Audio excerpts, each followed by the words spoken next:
আসলে অনেকটা পথ আসার পরেও আমরা আসলে এখানে পানির গর্জন শুনতে পাচ্ছি, কিন্তু মনে হচ্ছে এটা আরও ভিতরে। এই যে দেখতে পাচ্ছেন, ওইখান থেকে আমাদেরকে কিছু কিছু মানুষ ফলো করতেছে, আমাদের দেখাচ্ছে। কিন্তু এখানে আমাদের বিজিবি ভাইয়েরাও নাই, আর সেজন্য আমরা আসলে একটু ভয়ে আছি যে আসলে কোন দিকে আমরা যাচ্ছি। তো আমরা আর অগ্রসর হচ্ছি না, এই মুহূর্তে ফিরে যাচ্ছি।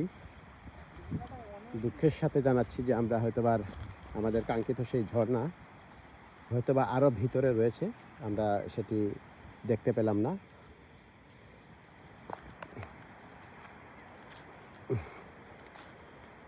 ও সরি, আমরা অলরেডি দেখেন এই যে একটা খুঁটা পিলার, এটা কিন্তু আমরা অতিক্রম করে এদিকে চলে এসেছি। তো এটা আমার মনে হয় আমাদের জন্য এটা ঠিক আছে। এটা অন্য আসে না, ওই যে এটা ইন্ডিয়ার আইন, এটা ইন্ডিয়ার ছবি তোলা ঠিক হইতো না।